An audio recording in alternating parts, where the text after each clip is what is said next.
Hi there, my name is Hannah Corsi and I will be doing my informative speech for my effective speaking class. Do you or anyone you know have an irrational fear?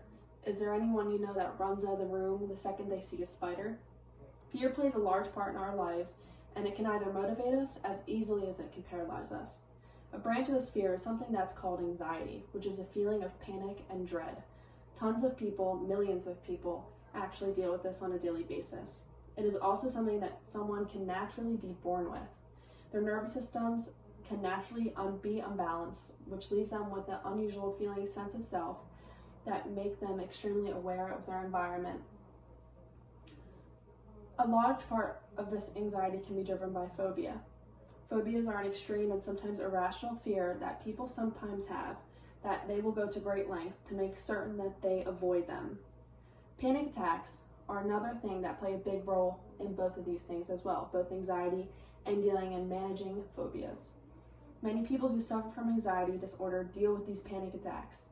They can come on quickly and last for a few minutes, or they can be long episodes, depending on the person and the situation. Anxiety, phobias, and panic attacks are a big part of life, and being educated more on them may give you an advantage in your life in dealing with yourself and people around you that may be affected by this disease. Going off of that, it's important to know the common signs and symptoms of anxiety and the differences between the different types of disorders. Some mainstream symptoms of many of the anxiety disorders include fatigue, irritability, restlessness, hyperventilating, struggling to focus, racing thoughts, and intolerable fear. Panic attacks is another way of expressing anxiety. This usually deals with extreme tremors, lots of shaking, lack of concentration, hyperventilating, elevated heartbeat, and often a fight or flight type of reasoning. Another type of anxiety disorder is GAD. This is generalized anxiety disorder. And this is usually when people have just a constant fear and restlessness and just about their everyday lives.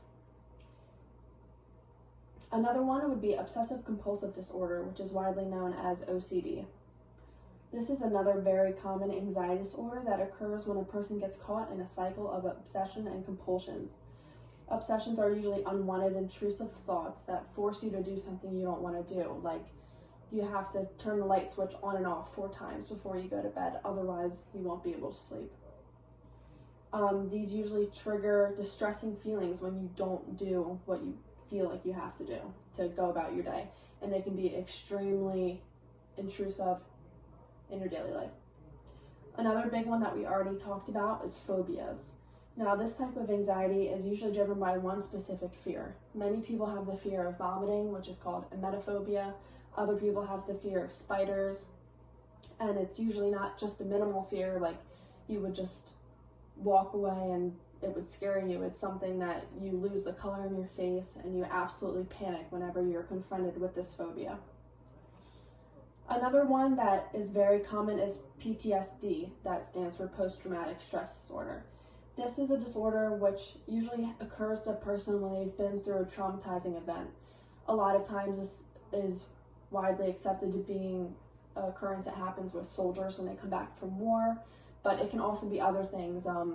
Recently watched a documentary where a child watched both of his parents die in a fire when he was growing up, and he has PTSD about that, and it doesn't have to be war. It can be very everyday type things.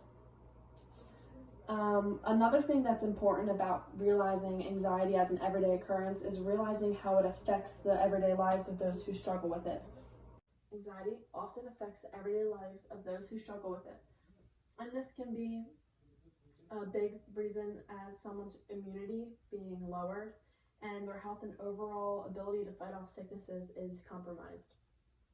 Another one is digestive problems, and this is like IBS, irritable bowel syndrome, and GERD, and acid reflux, which is chronic heartburn. Another one is your heart.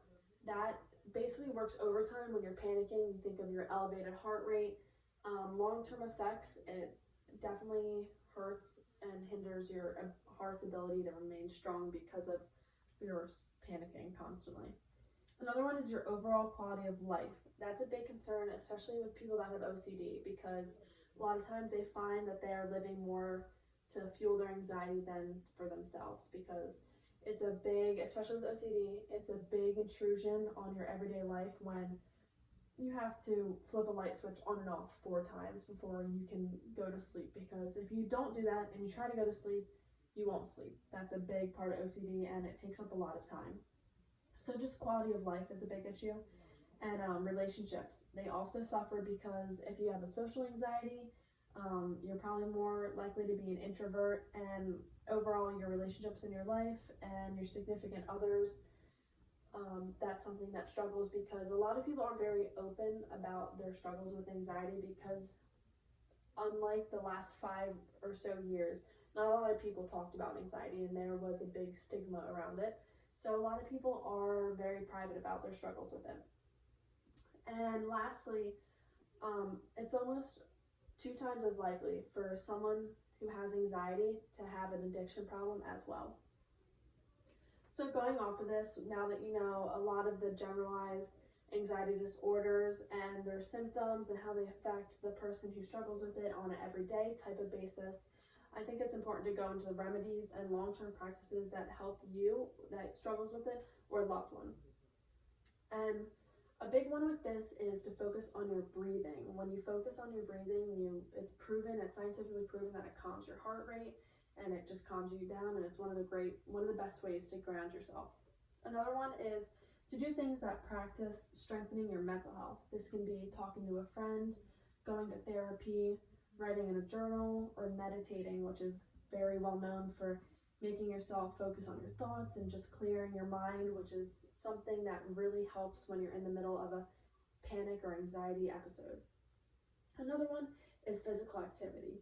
Walks and light jogs are really important, because you have a lot of people who struggle with anxiety.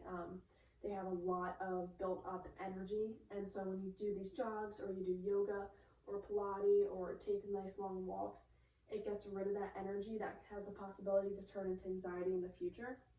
And then another one is finding and focusing on a hobby.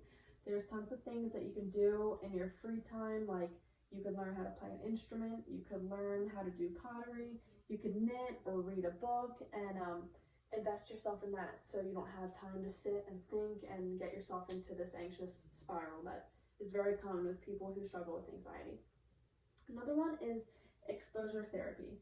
This one is a little more controversial just because it's a little trickier and it's a little more rough around the edges, but it really helps people who struggle with phobias, because it has a participant, the one that has the phobia, slowly exposed to the thing that bothers them over an allotted time, that after a while, since they see their phobia, they talk about it and they're exposed to it, it's not as big of a deal to them and it's not as bad.